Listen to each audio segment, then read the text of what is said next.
record-breaking weekend with a global ticket sales of $387 million. It's the top-grossing film in history by a black director. His name is Ryan Coogler. But something bothered me as we were talking about sort of the anticipation of Black Panther, that we were combining two separate conversations into one, and it came off, at least to me, as exploitative and condescending, if I suppose I'm being generous. If I'm not being generous, sometimes it came off as racist. Joining me on the line to chat through this is my good friend, Terry Holloman. He is the creator and host of The Barbershop Show, and he's a contributor to King 5 TV. You might also know him as a UW Husky football alum. Terry, thank you so much for joining me this morning. Man, thanks for having me, Jake. So, it's a good film, but I didn't think it was a great film. I know that you saw my review. I want you first, because I know you saw it over the weekend, talk about the importance a movie like Black Panther has to African Americans in this country. I think it's important on a number of different levels. It's very, it's unique in a number of different ways. Number one, the conversation people are having is that, this is the first black superhero, which obviously it's not the first black superhero. I think it's the first black superhero on this level. And I think that it's also a big thing like Marvel coming to put out this incredible, I thought but then again, I'm a fan of the Marvel series to begin with. I've watched them all from the beginning. The other reason why I think it's so important and it's so, at this time, for us to have a movie like this, is because traditionally, Hollywood has always said to us that black movies only sell to black audiences. And if you look over the history of time, there's never been an all-black cast like the one we've had at Black Panther that has been a mainstream, big budget movie like this. And I think it's important for us to see movies like that it isn't just playing to the black audience, it plays to a larger audience around the world. Well, and also to that point of it not playing into a lot of stereotypes that we see in a lot of films with black leads or black actors. And some of those movies are done by black directors. I think of Tyler Perry almost always because, one, he makes lots of movies, they're very successful financially, but they also play to a lot of stereotypes. Yeah, I absolutely have never seen a Tyler Perry movie. I don't think that I understand he's a very successful and does a good job at what he does. I'm just not a fan of that genre. And, if you look back at Hollywood at the very beginning, they did not allow black people in the business. They allowed white people to put black paint on their face and portray black characters. That's how we came up with blackface.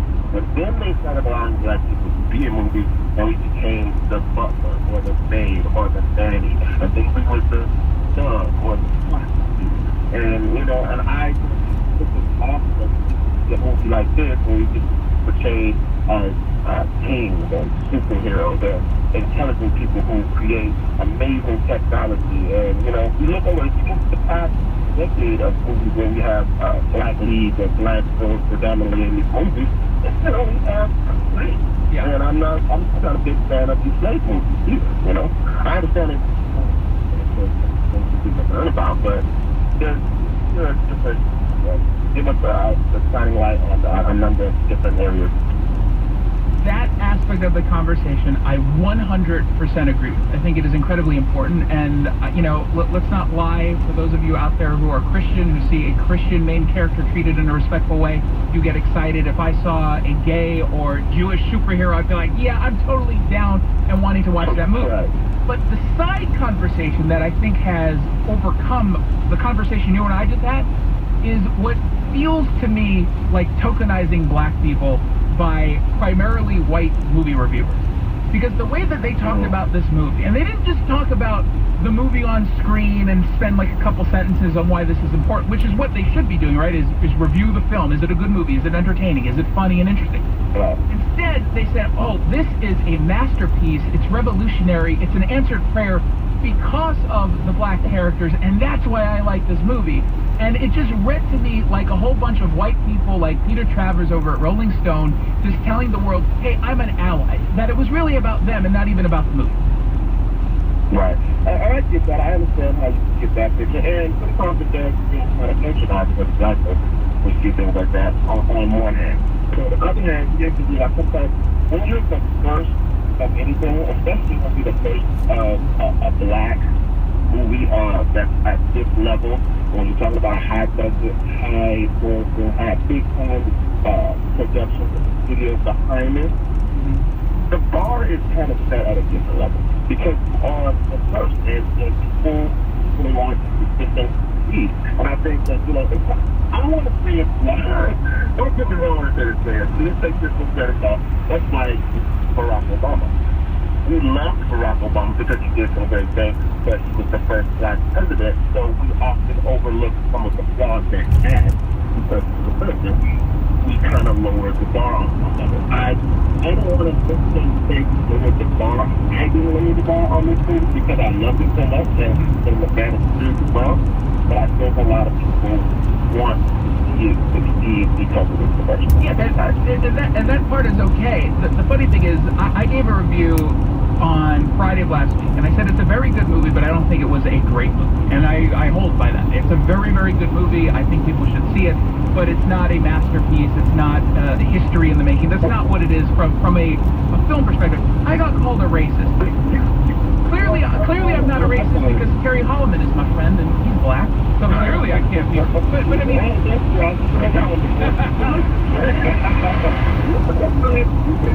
what would you consider a great movie? I mean, if we're looking at the range of production from Ghibli to Citizen Kane, what would you consider a great movie? And there's lots of movies I can. How about this? I don't think it's fair ever to judge a superhero movie outside of the superhero universe. And what I basically did was, there's like, I want to say 17 or 18 superhero movies in the Marvel universe.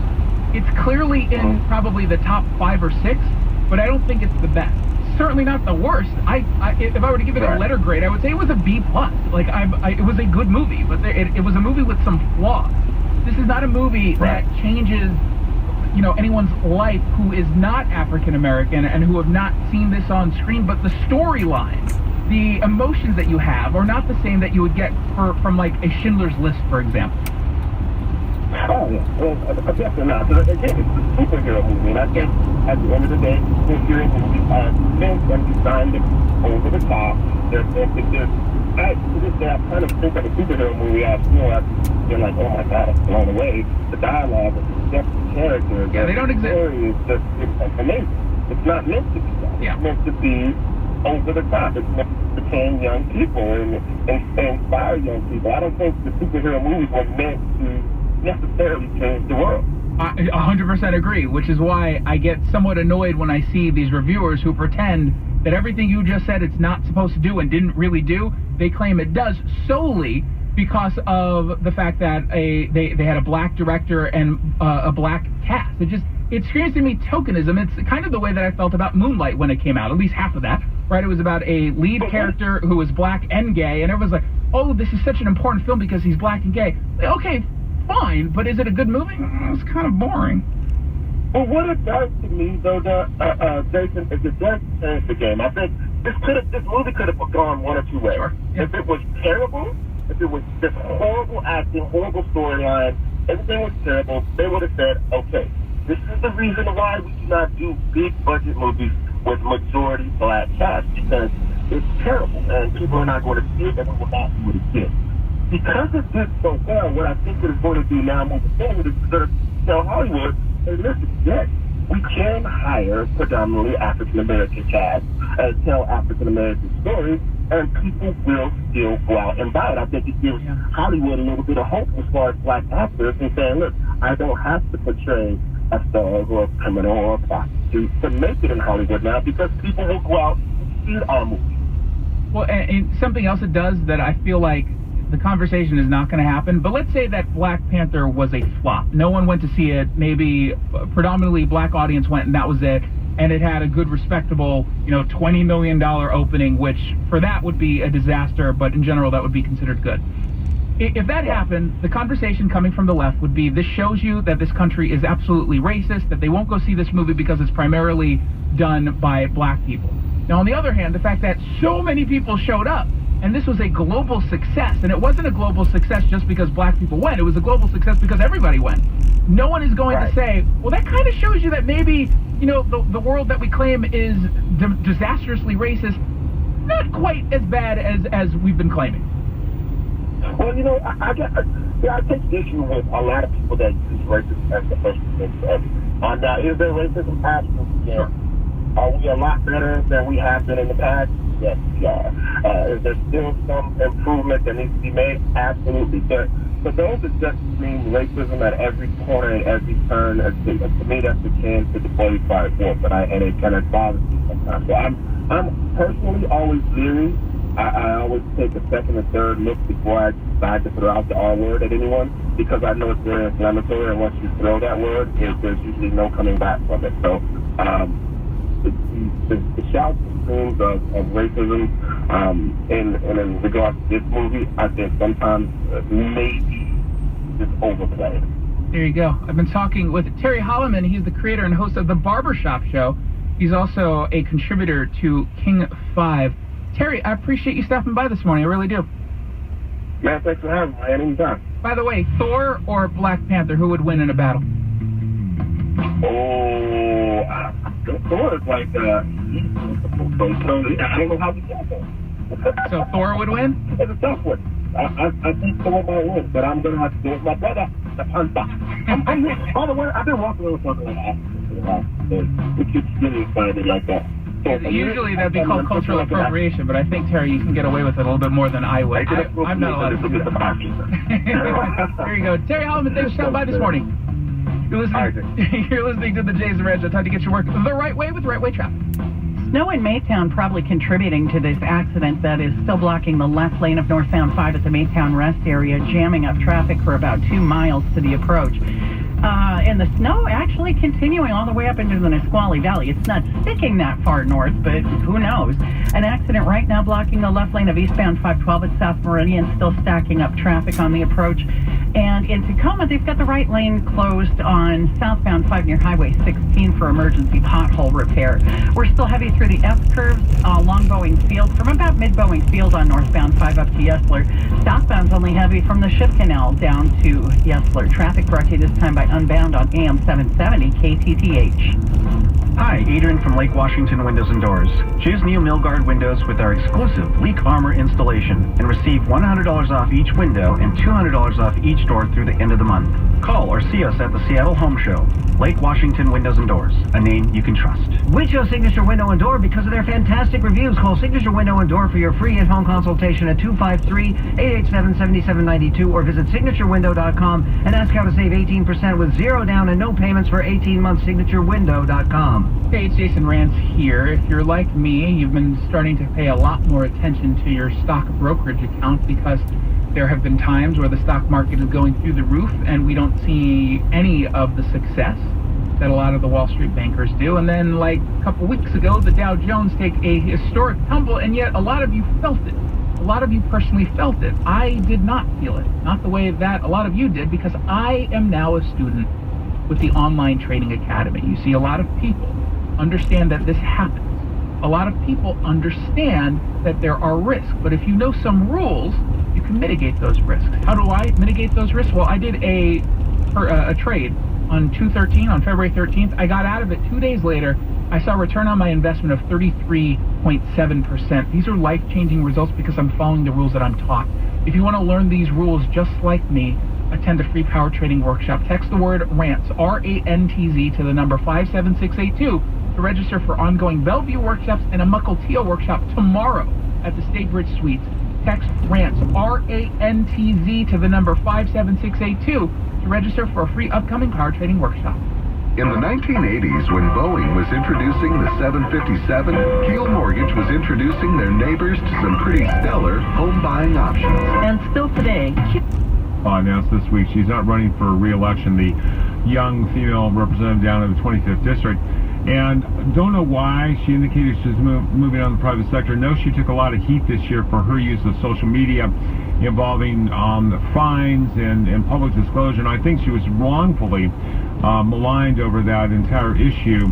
As you're looking at the election down the road, do you have in mind, and you may not be in a position to answer this because you may not be with the political operation, but are there people in mind to replace her? Because that's a solidly Republican district for the moment. As you mentioned, landslide Hans, it's also close races down there as well.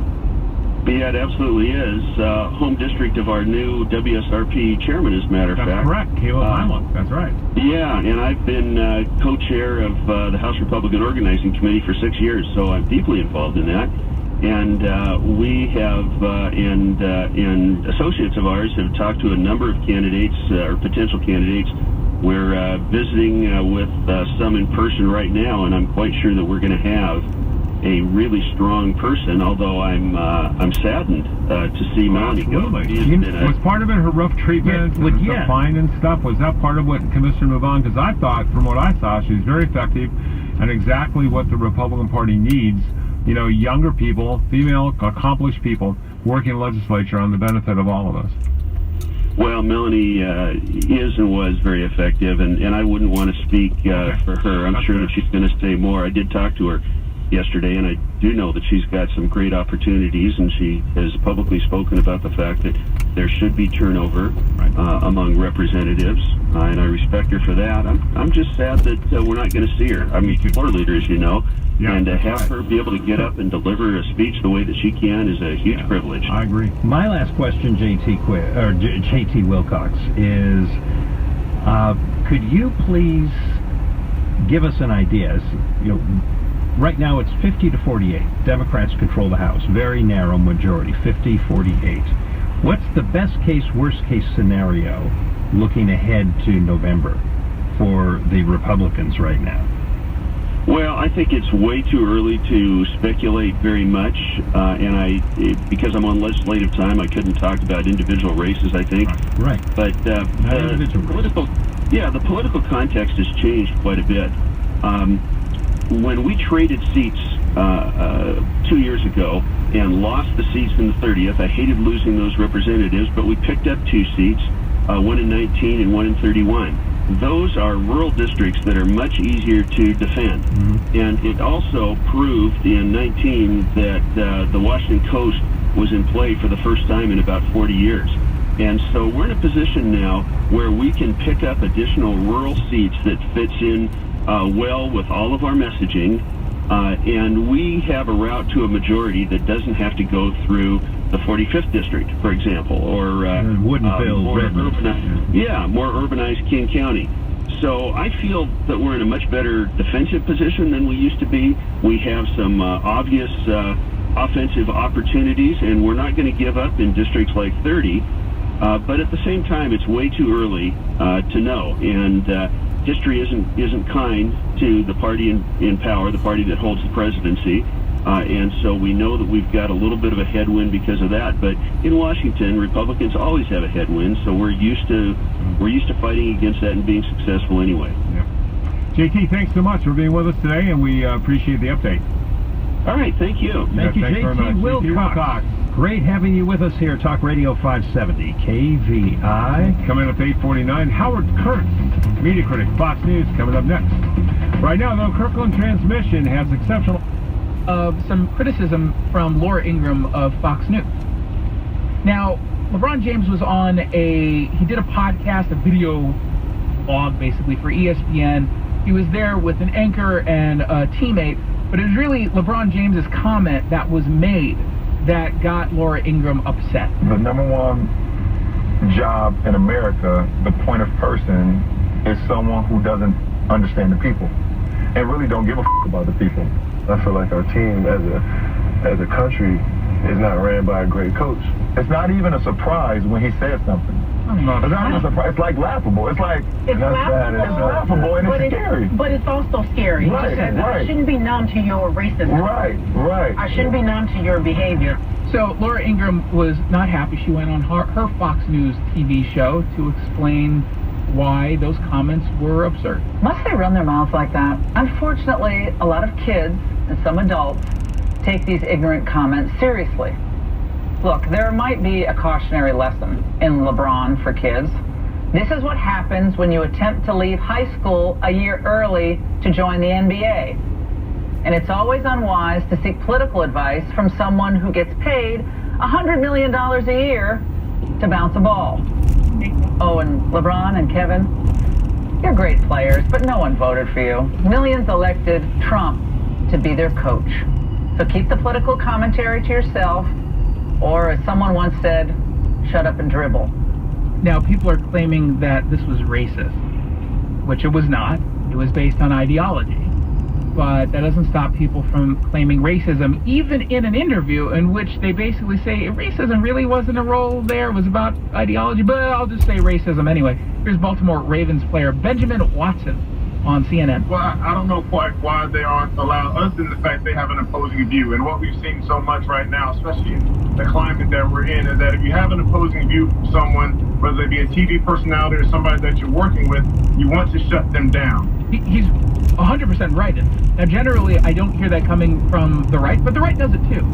And Laura Ingraham was clearly upset with the content that was coming from LeBron James. That's what she was mad about. But let's be clear, this happens all the time. Benjamin Watson is 100% right. It generally happens from the left trying to shut down the right. That's what we've been seeing on college campuses across the country.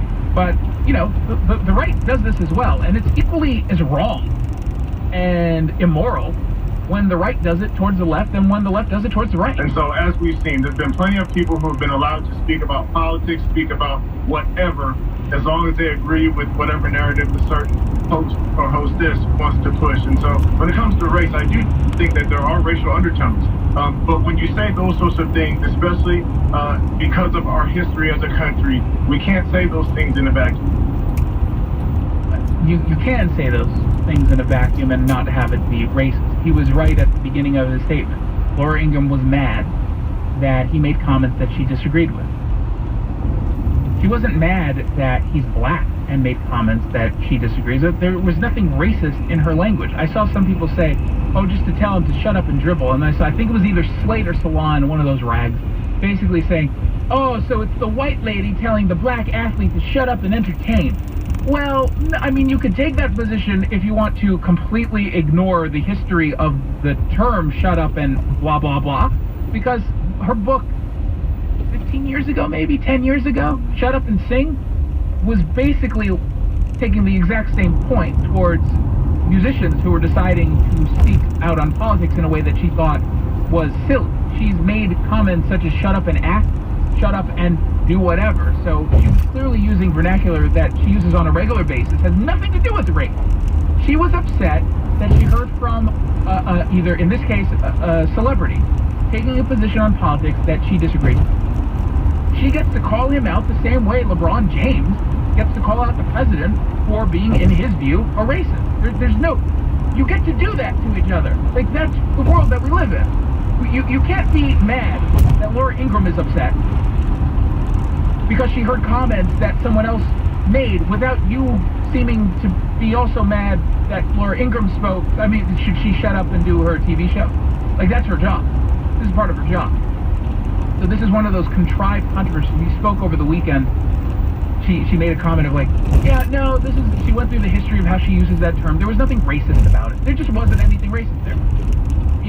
This is actually what we were just talking about with Terry Holloman, where you don't really like the fact that she disagrees with LeBron James's take that President Trump is a racist.